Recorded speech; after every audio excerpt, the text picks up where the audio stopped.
नमस्कार दोस्तों, मैं आपका अपना एडवोकेट स्वरणदीप सिंह। आप सबका स्वागत है हमारे अपने चैनल लीगल हेल्प पे। कानून है तो जिंदगी है। तो आइए आज की कहानी शुरू करते हैं। आज की कहानी प्यार के ऊपर है, प्यार के जाल के ऊपर है, उस नाकामयाब प्यार के ऊपर है जो प्यार बहुत पोश और बहुत नामी खामी था। दोनों तरफ से ही नाम की बौछार थी। तो चलिए टाइम वेस्ट ना करते हुए सीधा कहानी की शुरुआत करते हैं। जगह है चंडीगढ़ की। बहुत नामी खामी हस्तियां, नामी खामी जज चंडीगढ़ के, और ऐसे वकील जिनका नाम सुनते ही बड़े बड़े पुलिस वालों के पैर कांपने लग जाते हैं। तो ऐसे दो परिवार, उन दो परिवारों के बच्चे आपस में बचपन से ही एक साथ बड़े हुए। दोस्ती थी। दोस्ती बड़े होते समय प्यार में बदली, आपसी रजामंदी थी कुछ हद तक। मगर कुछ बीच में ऐसी आपसी बातें हुई उनकी कि परिवारों की रजामंदी ना रही, शादी तक वो दोस्ती ना पहुंच पाई। लड़का इंद्रप्रीत, लड़की जैस्मीन, दोनों ही अच्छे परिवारों से ताल्लुक रखते थे चंडीगढ़ के। और जब लड़के को कुछ ऐसी लड़की की बातों के बारे में पता चला तो लड़के ने इस रिश्ते को आगे बढ़ाने से मना कर दिया। लड़का अपना कनाडा चला गया। कनाडा में उसने अपना कोई लॉ फर्म ज्वाइन की, लॉ फर्म में अपना काम करने लगा। लड़की यहाँ प्रोफेसर बन गई। प्रोफेसर वो किसी होम साइंस की थी, किसी यूनिवर्सिटी में।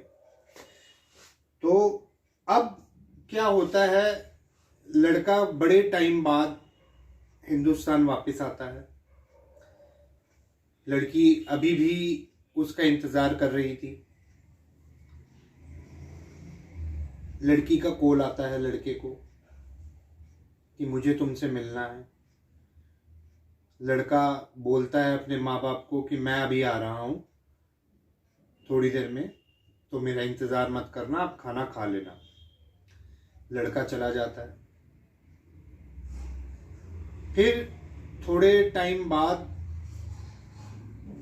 कुछ घंटों बाद, एक अनजान कॉल आती है लड़के की माँ के पास कि आपके बेटे का एक्सीडेंट हो गया है, आप कृपया इस अस्पताल में पहुंचे। तो लड़के के माँ बाप भागते हुए उस अस्पताल में पहुंचते हैं। तो वहाँ पे पता चलता है लड़के का एक्सीडेंट हुआ ही नहीं, बल्कि लड़के का जो एक्सीडेंट में मौत हो गया है। तो अब उन सब के पैरों में के नीचे से ज़मीन खिसक जाती है। पुलिस के भी हाथ पैर ढीले हो जाते हैं, क्योंकि बड़ा रसूखदार परिवार, बहुत हाई प्रोफाइल जज वकीलों के परिवार में से एक बच्चे का ऐसे एक्सीडेंट हो जाना और फिर अनजान कॉल का आके बताना। काफ़ी टाइम तक तफ्तीश करती रही पुलिस को कुछ नहीं मिला। हार के ऐसे केसों में पुलिस क्या करती है, नो ट्रेस रिपोर्ट फाइल कर देती है। बट अब इतना रसूखदार परिवार, जजों के से इनके डायरेक्ट संबंध से, इनके अपने घर से काफ़ी लोग जज रहे, कुछ एक्स जज भी रहे, कुछ एक्स आईएएस ऑफिसर भी रहे। काफ़ी अच्छा रसूखदार परिवार था।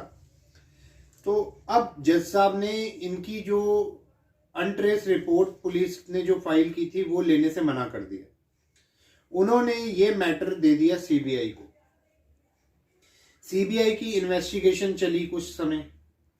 सीबीआई के भी हाथ पैर ठंडे पड़ गए, मगर सीबीआई ने इस दौरान किया क्या, 5 लाख रुपए का इनाम निकाल दिया कि इस कत्ल, ये जो कत्ल हुआ है, ये जो व्यक्ति मरा है, इसके कत्ल की या इसकी मौत की सूचना देने वाले को, जिसने भी इसकी कत्ल को देखा है, उसको सूचना देने वाले को 5 लाख रुपए इनाम दिया जाएगा। मगर कुछ नहीं होता। काफ़ी साल बीत जाते हैं। तकरीबन 10 साल बीत गए, कुछ नहीं हुआ। वो 5 लाख का प्राइस जो है 10 लाख तक पहुंच गया, नहीं हुआ कुछ भी। तो अब क्या होता है, सीबीआई भी ठंडी पड़ जाती है। अब वो अनट्रेस रिपोर्ट सीबीआई भी फाइल करती है कोर्ट में। तो जज साहब सीबीआई को फटकार लगाते हैं, भी इतना बड़ा केस है और आप इतनी लीनियंटली इन्वेस्टिगेशन कर रहे हो और आपकी इन्वेस्टिगेशन में निकला भी कुछ नहीं। तो इस बिना पे जज साहब उन्हें इंस्ट्रक्शन देते हैं और स्ट्रिक्ट इंस्ट्रक्शंस देते हैं कि आप कुछ भी करो, इसमें कोई चीज, कोई सबूत आपको मिलेगा और आप इसके प्रति काम करो। तो सीबीआई फिर से अब उसी काम पे लग जाती है। अक्सर ऐसे केसों में क्या होता है कि सीबीआई ये सोचती है कि हम किस पहलू से शुरू करें।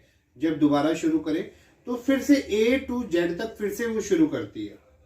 अब जब A to Z तक फिर से शुरू किया तो उसके लड़के के मोबाइल और भी जो चीजें थी वो सब चीजें उन्होंने ट्रेस करनी चालू की। तो उस दौरान जो पुलिस के जो इन्वेस्टिगेशन की थी उसमें एक मोबाइल और लैपटॉप भी मिला था जो कि एक अननोन था। तो वो पता चलता है वो मोबाइल और लैपटॉप बिलोंग करता है जैस्मिन से। तो जैस्मिन को कॉल किया जाता है कि आप हमें बुलाएं। पहले तो सीबीआई बहुत डरती है, इतने हाई प्रोफाइल मैटर में किसी को ऐसे 41A का नोटिस भी नहीं दिया जा सकता, किसी को इन्वेस्टिगेशन के लिए बुलाया भी नहीं जा सकता। 100 क्वेश्चन उठेंगे अगर कुछ ना निकला तो। जैसे तैसे जो सीबीआई है वो पूरी पुख्ता सबूत इकट्ठे करती है और जैस्मिन के घर पे अरेस्ट वारंट लेके चली जाती है। अब आप सब लोग सोच रहे होंगे मोबाइल से अरेस्ट वारंट का क्या सफर है। एक्चुअली मोबाइल में कुछ ऐसी तस्वीरें पाई गई जो कि जैस्मीन की किसी और व्यक्ति के साथ थी, तो वो उसके पिता को भेज दी गई थी और इधर वो तस्वीरें उस लड़के के हाथ में लग गई और उस लड़के ने जो है उसे शादी करने से मना किया और उसके पिता को वो तस्वीरें भेजी। इस बात से जैस्मिन बहुत गुस्सा थी, तो उसने किसी कॉन्ट्रैक्ट किलर को हायर किया और उसे कुछ पैसे दिए। कॉन्ट्रैक्ट किलर ने उसे गोलियां मारी और खत्म कर दिया लड़के को। तो ये थी क्राइम स्टोरी जो इतनी मुशक्कत के बाद, इतने सालों के बाद सोल्व हुई हाल ही में। तो ऐसी और भी स्टोरियां जानने के लिए, ऐसी और भी कहीं अनटोल्ड स्टोरीज हैं जो आप सब तक पहुंच ही नहीं पाती, उन सबको लाने के लिए ये लीगल हेल्प चैनल है। आप इसे लाइक, शेयर, सब्सक्राइब करें और ऐसे ही सपोर्ट करते रहें। धन्यवाद।